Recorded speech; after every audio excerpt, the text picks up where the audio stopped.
Strange. The others on patrol should have returned by now. Our food will be overcooked if we wait any longer. We will just have to start without them. Would you call Master Matoya and the others?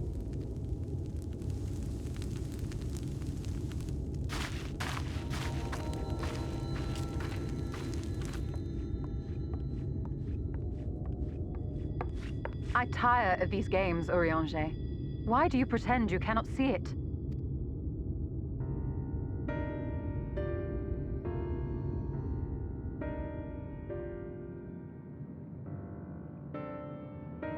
The blessing may spare her the fate of becoming a Light Warden.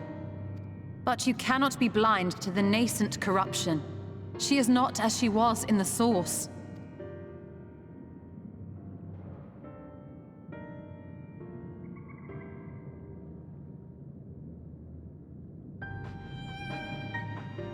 Though I have no proof, I fear that the light which poured forth from the Wardens was not negated at all. I fear it was absorbed, that she has been suffused with their light.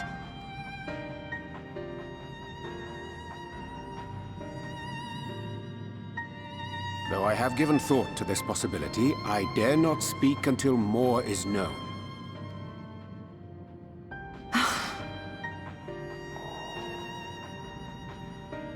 By the time you deign to enlighten us, it may be too late, if it is not already. Urianger, I know full well, after all these years, that you have only the best of intentions.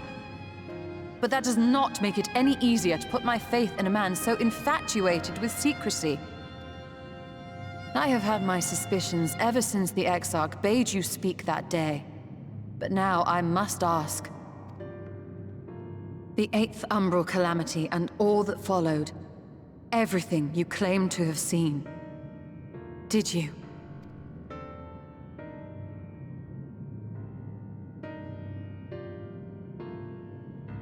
Help! Someone help! The Umorans have come for us! We're under attack!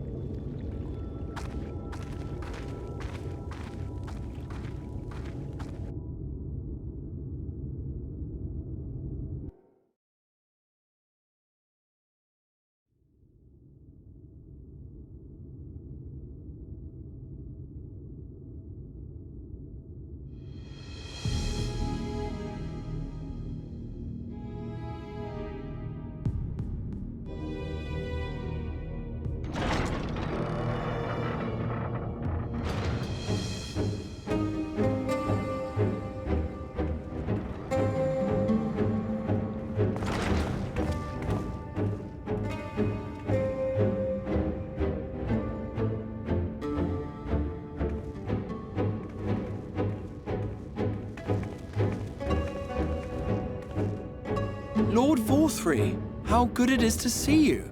How long has it been? Not since your inauguration, unless I'm mistaken. Too long, at any rate. May I say how humbled I am to be invited not only into your city, but your home. You are as generous as ever. And you as disingenuous. Let us dispense with the pleasantries. This merry band of dissidents people are calling Warriors of Darkness. They have slain Sin-Eaters, and by all accounts the Crystarium is complicit in their villainy. And now I hear reports of your people obstructing my soldiers, so I must ask, what exactly do you think you are doing? I might ask you the same thing. It should be clear, even to you, that defeating the Light Wardens represents the world's only hope of survival. Even now, the people of Lakeland and Ilmeg rejoice in the return of night. For 100 years, they yearned for a means to fight back against the Sin-Eaters, and at last they have found one. Yet you choose to stand idly by and do nothing. Why? Why? Because this hope you cling to is nothing more than a fever dream, an exercise in futility. Even should you slay the Sin-Eaters, the world as we know it is beyond salvation. With what little land and resources remain, the people would be free only to starve. Before long, they would turn to violence, then to war, and ultimately usher themselves unto oblivion. They require a firm hand to shepherd them from the edge. The hand of a king. Nay, a god. I will see their dreams fulfilled, their wishes granted. I will give them peace, order, and they shall never want for bliss.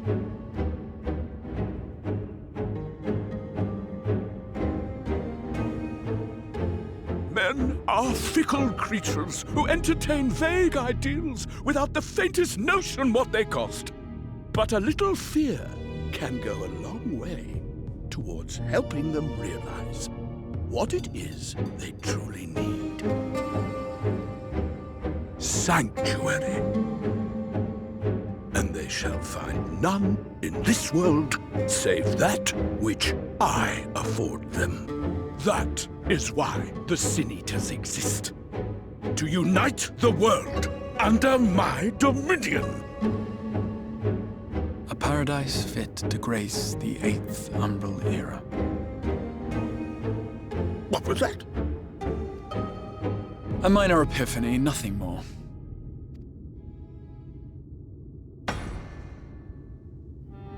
You have always held sway over those around you. Those who defy you must submit or die. What sits before me is the inevitable result of bloated privilege and unchecked power. But man is more resilient than you think. His achievements are not the product of violence and bloodshed, but compassion and understanding. This calamity is but another crisis to be overcome, and we will, once we eliminate the Sin Eaters. You poor deluded fool. These people care not for the morrow.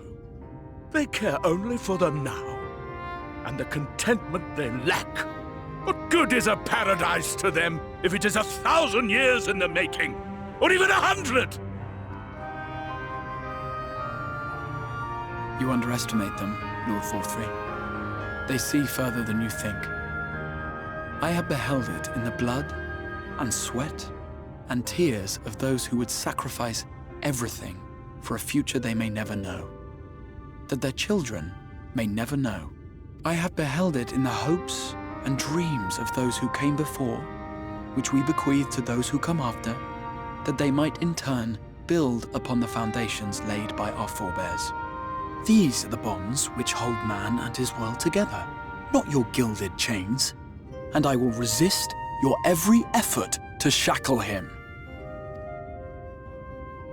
In summary, you will continue to support the villains hunting my Sin Eaters? With tremendous enthusiasm, for I have faith in the future they would build.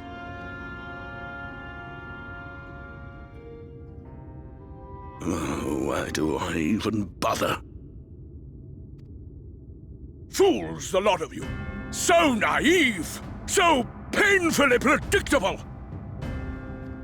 Did you imagine I did not know your mind? That I would wait until after this meeting to dispatch my forces? Even as we speak, they march to the Sin Eaters' defense.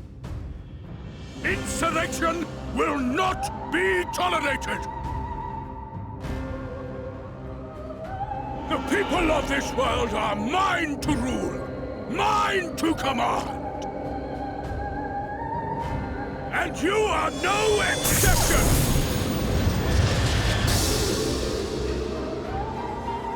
What? How did he? Insolent swine! I will not stand for this! Do you hear me?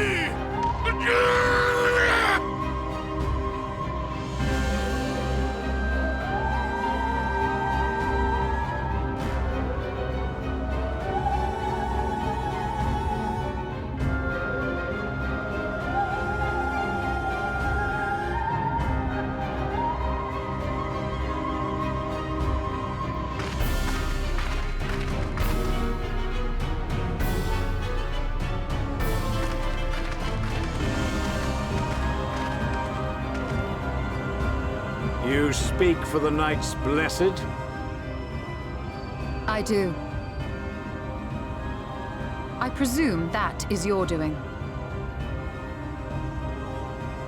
If you'll come to parley, I must insist that you first return him to us.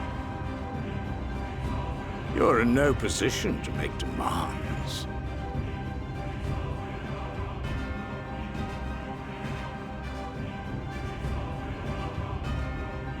By Lord Vorthry's decree, Raktika now falls under the governance of Yulmore.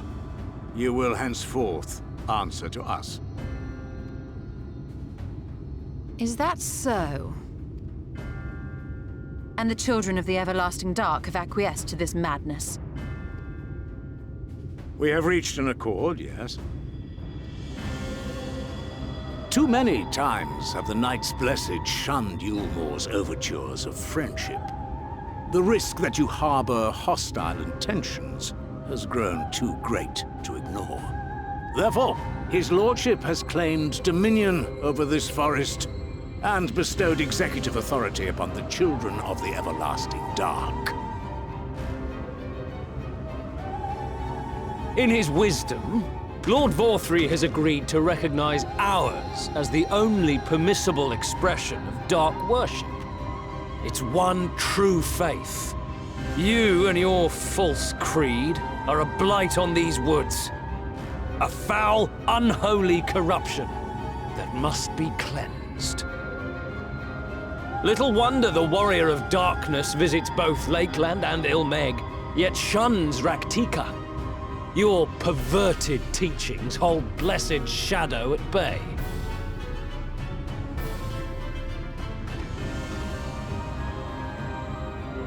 You have accepted the yoke of Yulmore to spite us, then? Fools.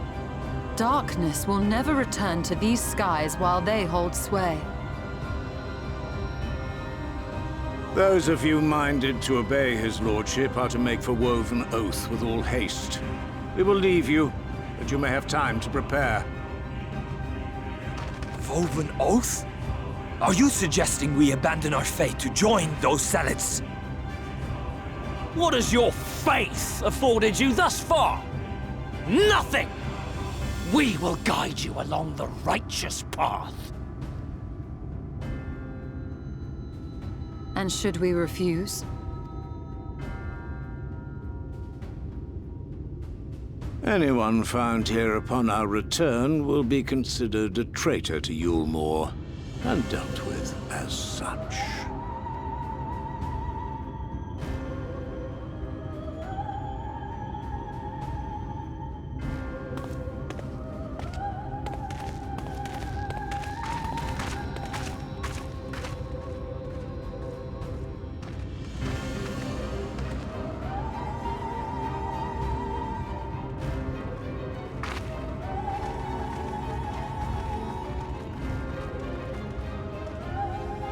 We will discuss these developments after I have tended to our casualty.